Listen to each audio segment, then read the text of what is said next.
Okay. Hi, everybody, and welcome back to the Enterprise Universe with Dr. James Stalker. Dr. Stalker, we've certainly talked about a lot in the last 4 or 5 episodes. So maybe today would be a good chance for us to do a recap and just step back and talk a little bit about the big ideas we've been discussing over the last 4 or 5 episodes. How does that sound? That sounds great, Eamon. Thank you very much for the introduction. Yes, we have packed in a lot of great ideas over the last 5 episodes. I think it's a good thing to really recap. But one of the things that I want to say, we finished 5 fundamentals of the 9. Yep. This is actually a good break in my seminars. I actually give a brief break, so this really works out great. But one of the things I want to say to kind of finish up the first 5 is, when you start knowing about yourself, Eamon, it's not always bad things about you. You also know good things about yourself. So one of the good things I share about myself, and as I shared for the previous 4, for the purpose being spreading goodness through innovation, and the vision being $100 billion, and the pathways for 200 plus countries and 20,000 plus universities globally. And then I have my recipe, which is 50% technology people, 30% business development people, and 20% finance people. And of course, the last one we discussed is know thyself. So I talked about a few things about, what changed me as I started knowing more. But to finish it on a positive note, what I have learned and understood about myself, Eamon, is that my ability to solve complex problems, irrespective of the field, physicist, obviously, that's what I have been, but I don't differentiate that from mathematics or chemistry or psychology even. So all these fields and the boundaries, they don't really make a whole lot of sense to me because I could go cross-cutting. And from that perspective, my ability to solve complex problems is really profound, if I might say. But I want to use that ability in service of others. So that's really how I top it off and how I connect that to the purpose of the enterprise universe. So that's really kind of like the starting point, and also it ends, the first 5. I think it's difficult for very talented people, Dr. Stalker, to understand how to actually apply their talents in a way that makes sense. It almost feels like super high intelligence is almost a curse for some people because it almost drives them insane. Do you agree with that a lot of very talented people have a hard time with this particular issue of mapping to purpose and kind of staying sane in a somewhat insane society that we live in? I do agree with you to an extent, Eamon. So what happens is this: when you have talented people, they kind of pigeonhole themselves in an area, and they have the tunnel vision. Of course, they dig deeper into that area. There's no doubt about that. But you also have to expand your horizon above and beyond that. And that's right. One reason why people not paying attention to purpose, vision, and the rest. So I guess in a way, the enterprise universe is looking to find those exceptional people and give them someplace where they can find their true purpose in the service of the greater good. Is that a fair statement? It is a fair statement, because most talented people that may not have the wherewithal to understand the purpose and things like that, they will really shine well within the enterprise universe. But one thing is for sure, Eamon, as I pointed out last time, the desire to understand is so important. I cannot emphasize enough on that. But it's not really coming from within. You already have the desire to do some things, but if within an ecosystem, the kind of the social setting the enterprise universe offers, others are going to give you that desire. You learn from them. You know what I'm saying? Even negative criticism you are going to long for, that tells you, you know, what else you could do besides your talented, talents and hard work. And when you put it all together, you're going to expand your horizon. And that's what the enterprise is going to actually offer talented people to expand themselves and really shine. So do you feel that the Elon Musk type phenomenon that we've been seeing, or the Bill Gates, the lionization, if you will, of certain individuals, how does the celebrity culture, how do you work through that at the enterprise universe? There are two things, Eamon. First thing first, and I'm not saying this to impress anyone, but these folks never really cross my mind. They're not even on my radar, simply because of what they have done, what they haven't done. So that's the first thing. And I'm not saying everybody's going to be able to think the same way, but let's just say that the celebrity culture is there. You really have to think about, getting inspired from them, I think, is a good thing, but not to the extent where you're missing the point about really getting Right. inspiration. So if you are inspired by these individuals, so you find your own goals and your own purpose, that's a great thing. I think you could get inspiration from your parents, your brothers, sisters, your teachers, obviously, and anyone else. That's okay, but you still have to pursue your own purpose when you get the desire from somebody else. So that's really what I think is lacking in. And it's nothing to do with these guys. Okay, I have to make sure of that. I'm not really putting them down. It's really the way you approach them to induce that desire in you so you get better yourself. That's what's missing, and it's nothing to do with them.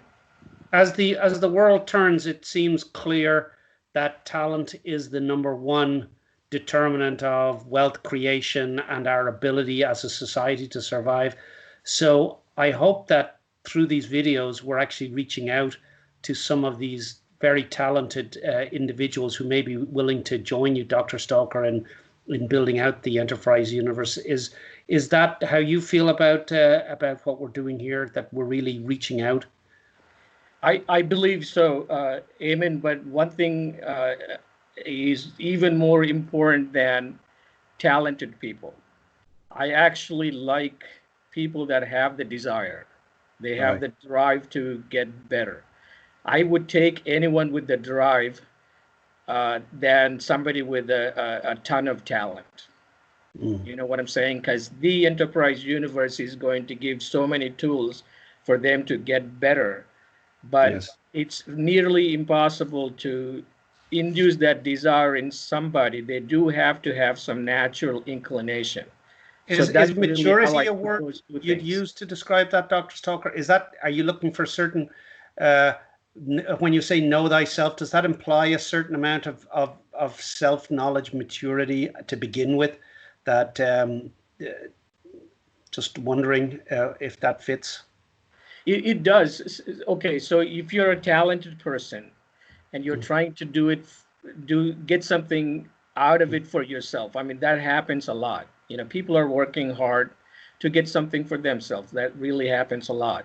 But when you realize that your talents are more than what you could ever use, you're trying to do that for others. That really happens a lot too. But in that process, you're always thinking about what else you could do to make that better. And that search for knowing yourself better, what I mean by that is, expanding your horizon in many different dimensions. And that's more important, Eamon. And I think everybody has that to an extent. And sometimes when you have the inspiration, an organization like the Enterprise Universe is going to create that atmosphere, that environment where a lot of folks, like-minded folks, are trying to achieve the same thing, maybe at a different level, maybe in a different field, but the achievement goal is same, almost similar to everyone else. So they're going to inspire each other and create the desire. Then the enterprise universe is going to give you all the tools. So I actually believe this, Eamon, as an individual. Like, for example, somebody reads about me online and they say, well, Dr. Stocker is doing really great things. And they create some desire in them to emulate me or do something similar. Okay. Some of the other individuals you quoted, they may be inducing that desire too. But I feel like such individuals, when they get that desire in them, they do not have the tools. They do not have the environment that would take them to the next level. And that's what the enterprise universe is going to do. Yeah, and I think, in fairness, talking to some of the more mature corporate cultures, they did a pretty good job of developing talent internally, but that seems to have kind of fallen by the wayside a little bit in recent years. But it was always very constrained around the mission of the organization itself.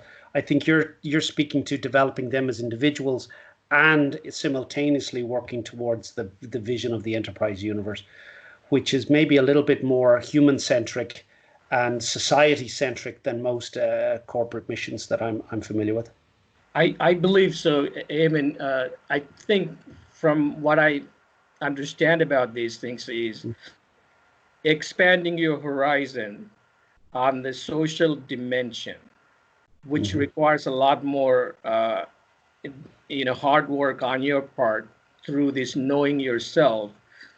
That's more important than the talents themselves. That's really what I mean by importance of that, and why I would take individuals that have expanded their horizon versus talents alone. So think about this. Our schooling system globally, they always try to give you more homework, more assignments, subject exposure and things like that, but they never really talk about this additional societal know thyself type of dimension to it, right? Unless you're pursuing like philosophy and things like that. But most of us technical people, they don't have that ability because that's really not necessarily part of the curriculum. But I think it's very much important. Yes. I think our curriculum comes from the Industrial Revolution. Like, most of the schools were set up, it seems, from like their structure is essentially more or less unchanged since the late 19th century in terms of the blackboard and the teacher and the curriculum, and essentially creating a fairly rigid structure. So given how unique people are, it must be difficult to, I'm not exactly sure how we ended up here, but it does feel like we're probably running about 50 years too late in terms of how we educate people for the new age that we're moving into. Well, you made a very good point there, Eamon, and that is the Industrial Revolution. What happened to it? I mean, it really changed the world for the better. But there were some things that were not well thought out, let's put it that way, because automation, mass production really gave rise to high productivity and elevated, profitability and all of that. That was all good. But in the process, what happened was people became part of the machinery. Okay, so that's really what happened. Instead of really creating and supporting, elevating them as individuals, they became part of the machinery. And I think there was a conflict between religion in the sense that, but religion in its feudal manifestation, because I think a lot of religion essentially was a feudal reaction, was in its state. Along comes the Industrial Revolution, you got feudal religion fighting Industrial Revolution thinking, but they were both about, essentially they weren't really, it seems to me, about growing the individual, creating, a new society where individuals can contribute. They were more about putting people in boxes, and it seemed quite constrained. So I feel that religion isn't necessarily the answer. What we need is something new, and I think you're suggesting that the enterprise universe will look to developing people in unique ways and finding out how they can best contribute to the TEU universe. not slot them into spots, if you will, predefined roles. I think that's a fantastic review there, Eamon. And here is what it is. Even within the enterprise universe, it's not going to say we're going to develop individuals. We're only going to inspire them. Okay, and sure. give them the tools. Allow them to grow. We'll never proclaim that the enterprise universe is going to develop individuals to their fullest extent possible. And I think the religions have made the same mistake, just like the Industrial Revolution made the same mistake, because you are not really trying to develop anyone except create the desire in them and give the tools. The rest is really up to them. And that's what the enterprise universe is going to do. And, you know, I've got a penchant for philosophy, as you know. So, and I think the whole technicity issue has been somewhat overlooked in philosophy, where we have talked about all of these esoteric aspects of when the real issue is alienation as a result of, you know, religion and industrial society. And I'm not beating on religion in the sense that religion can lead one, I think, on a spiritual path. I don't think there's anything wrong with that. But as practiced in society, I think we have a lot of objectification of ourselves. And I don't think that is serving us now, because if we objectify ourselves, we objectify the environment, we objectify others, we can exploit people. And I think that is it starts in here, as you say. If we regard ourselves as human, I think we start having different relationships with other people as well. I believe, you know, I can make one additional point to religions, Eamon, and that is, we talked about confusion and how to unfog in the last Q&A session.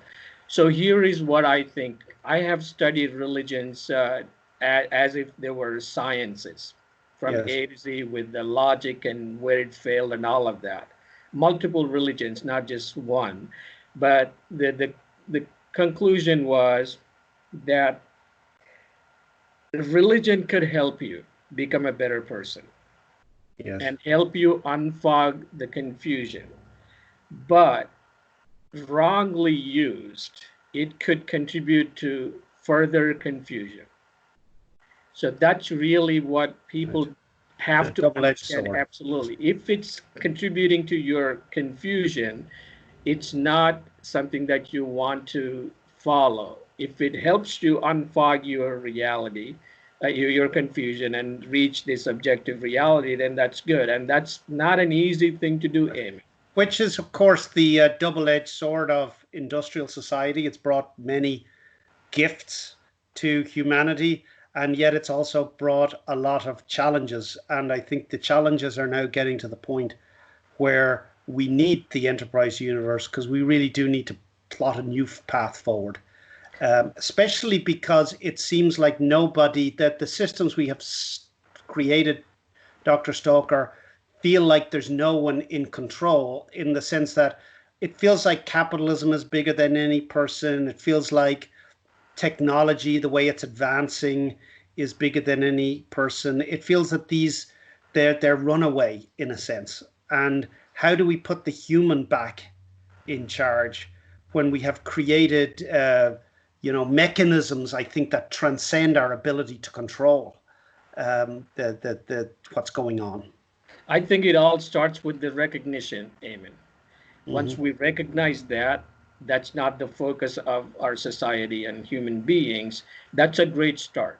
And I think with this enterprise universe concept, with the purpose and why people are going to be engaging in developing themselves, in giving something to others and developing others, inspiring them at least, I think that's what's going to bring back the humanity as the focus, and technology is more of a tool, which always has been the case. Obviously, but, something went awry. It has become an end in itself, it feels like. Like once we started building nuclear weapons and stuff, it feels like we kind of went a bit too far, and technicity became a threat to our very existence, which seems a rather absurd, that the tools became bigger than us, in a sense. A bit like the internet now feels bigger than us. And I think this might be a good time to talk about the difference between entrepreneurs and the groups that they put together and a business in general, the understanding that we have as business.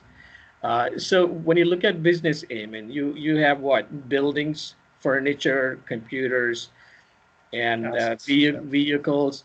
But more importantly than anything else, all of that combined, just it has no match to the people that are in it. As a matter of fact, when you take out the people from the business, I call that nothing. There's nothing in it without the people. So we have to really focus on that fundamental concept of a business. So without that, I think the technology and everything else and a lot of the cliche stuff we hear, that's really nothing to do with Yes. what business is It's really about. it's funny they talk about, definitely I think today we speak given that the valuations are so I don't understand them, to be honest, how we value things these days. But there seems to be a tremendous amount of value attributed to like intellectual property, et cetera, et cetera. But I'm not sure that there's any balance sheet entry for people. And I have no idea how one would evaluate the worth of, or the relative value of the fact that a TEU is people centric versus another company may not be. Do you think it's just in the results? Or am I completely on the wrong No, you're right on. So here is what happens. So in the elements that I talked about within a business, buildings and vehicles and computers and so forth, there is that cash too, or access Yes. to cash. So people really kind of put that on the high pedestal because cash is king and all of that. It's fine. I mean, it does some things, but we have to put cash in the proper context. So let's say you have some cash to invest. And if you have a choice to put that in a bank, what are you going to earn from that money from a bank? 2%. That's what the value of cash is.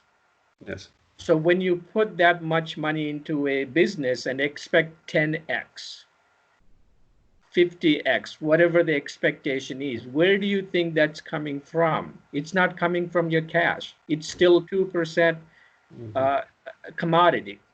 Okay, it's coming from somewhere else. The intellectual property of the people, the entrepreneur's vision, and the technology and the ideas that they have, and building it together. So that's really where the value is coming from. So you have to make sure that you're putting everything in the proper context. And that's one reason why, when you talked about stakeholders the other day, why they take the center stage within a business, it does not make any sense unless they're contributing to the intellectual capital of the business, not just the cash alone, because cash value is only 2%, as you pointed out. Yes. So when we look at the enterprise universe, it is truly a departure. We really can't compare it to current models of how to organize businesses, because we're still pretty much stuck in even though we have information technology companies, they're being observed or categorized. It feels like in somewhat of an industrial revolution type categorization, because it doesn't necessarily have this people innovation centric. And would it be fair to say that because you're saying 50% innovation, 50% technology, that means you are very highly focused on the creativity end of people?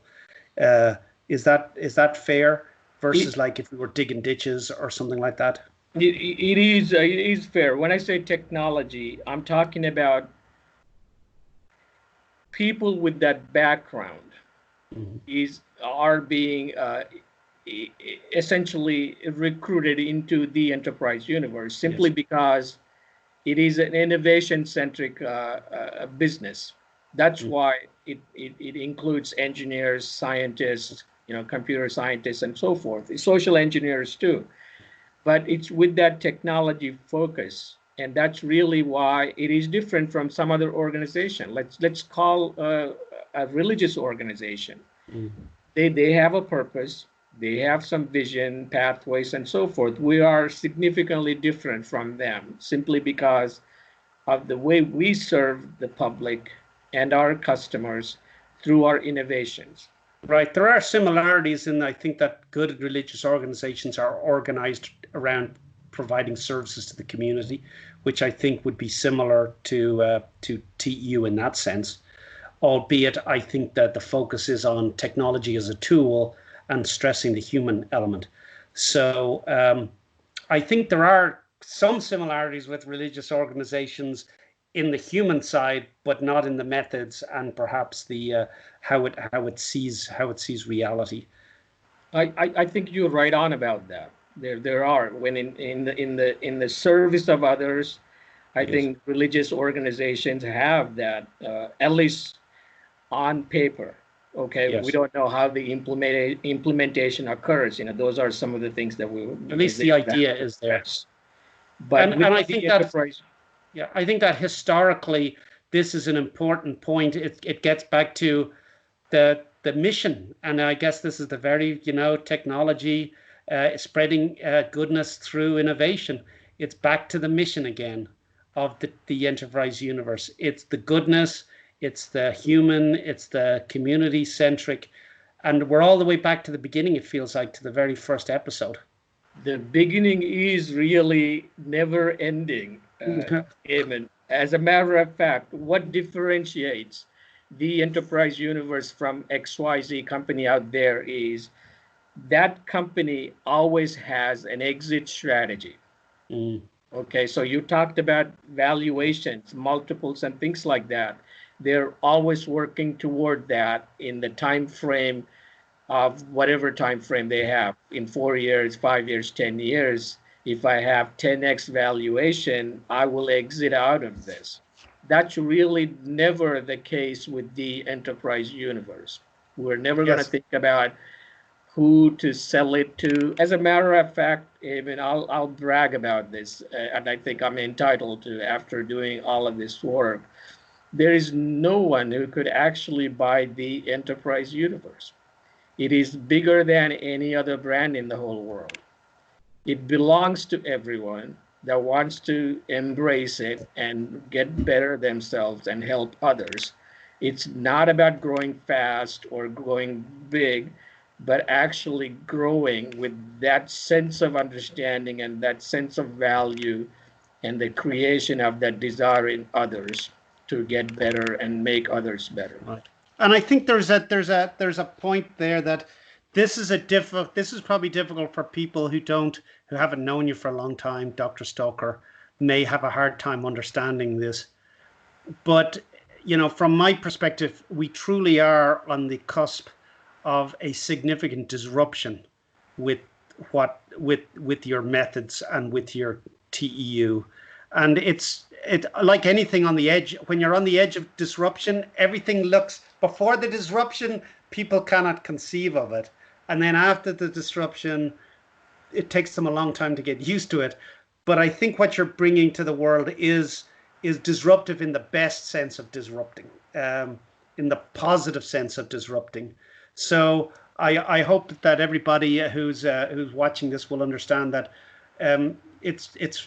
we're close to unveiling. Dr. Stoker's close to unveiling his TEU on the world, and I think it's going to be much clearer what you're talking about in a few months' time or in a year or two. That there really is a way we can change the way things are organized based on a different way of operating. I thank you very much, Eamon. I appreciate the comment there. But here is what it is. To be part of the enterprise universe, I don't look for your financials. I don't look for your market cap. I don't look for any of that, because those do not really make you qualified to be part of the enterprise universe. The biggest companies that we think of, they may never be able to qualify themselves simply because they are down on a path I would never say no, but they would have to work backwards to be able to be part of the enterprise universe. On the other hand, a small company with the right purpose, right vision, pathways that gel with the enterprise universe, they get in like that, Amen. And that's the disruption you're talking about. As a matter of fact, I would think this too. If I were one of those CEOs that are doing really well, and everybody knows them and all of that, I good for them. I really have nothing against that.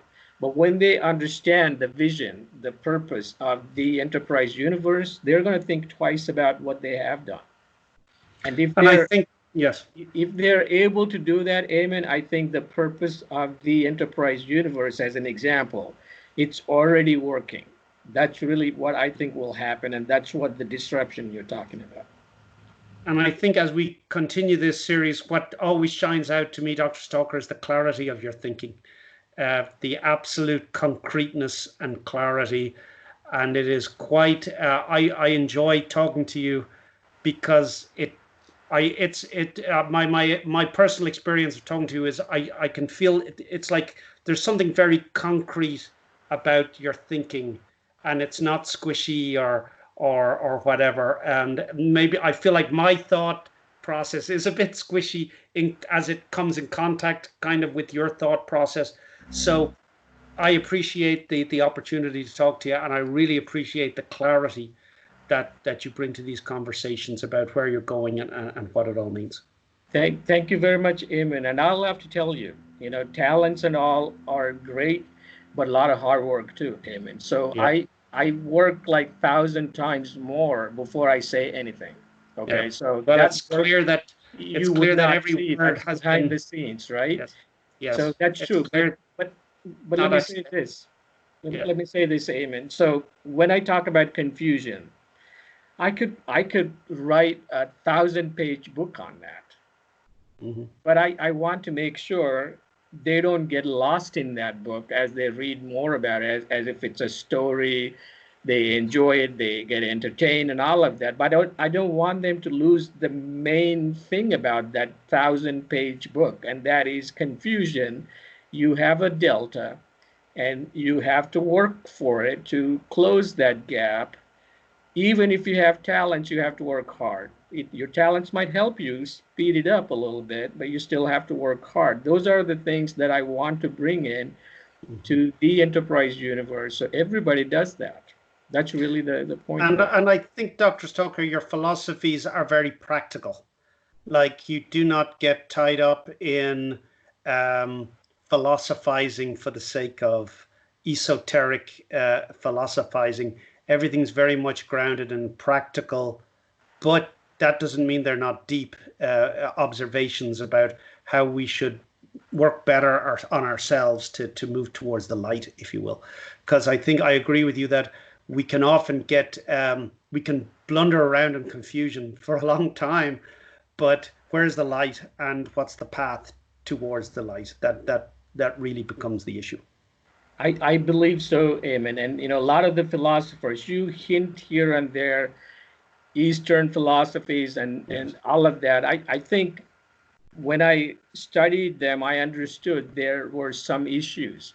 The issues were mainly about that their philosophies or their pursuit of them was never complete. Yes. Because they were never finishing it quite enough, so they could actually be useful to somebody else. That's really how I felt about most of the philosophers. They were still part of it. Yes. They were not able to actually cull it down into a concrete idea. And I emphasize, as you recognized, I cannot emphasize the importance of practical applicability of any idea. If it's not practically useful, that philosophical idea has no value in my world, simply because you are thinking about it and you feel good about it. So what? It has no value. It may have value. Well, that's the scientist in you right there, Dr. Stoker, for sure. And I think, like, the one comment I would make is that this is an important time, and it's an important time to be bringing practical philosophies to the table, because humanity, as fellow humans, we need to start walking towards the light, and we need to start walking towards the light in a rather brisk manner, because we don't. I think there's some urgency to untangling the confusion, and we don't have too much time left for speculation. We need to start moving. Well, there are two things here, Eamon. I think that underscore your point. Climate change obviously has been a big deal, the dire consequences and so forth. I spent well over 15 years solving this technology using my methods. We'll talk about them down the road. But look at the pandemic that we're dealing with. That tells us that any strong nation in the world is only as strong as the weakest link in the world. That's why we have to work together. There's no other way to do it. And my philosophy as a computational fluid dynamicist, the fluid connects us all. Yes. That's something that we have to think about all the time. So cooperation takes us to much higher levels than competing. Competing is fine. I mean, I was a fierce competitor once upon a time. Don't get me wrong, there's nothing wrong with it. But you have to evolve from that. Right, and I think that the reality is that the computational fluid way of looking at reality is a lot more applicable. It's a paradigm shift in how we need to look at many things. I have no doubt that if we had applied your computational fluid approach to the coronavirus, we would have had a much better idea of what was going on.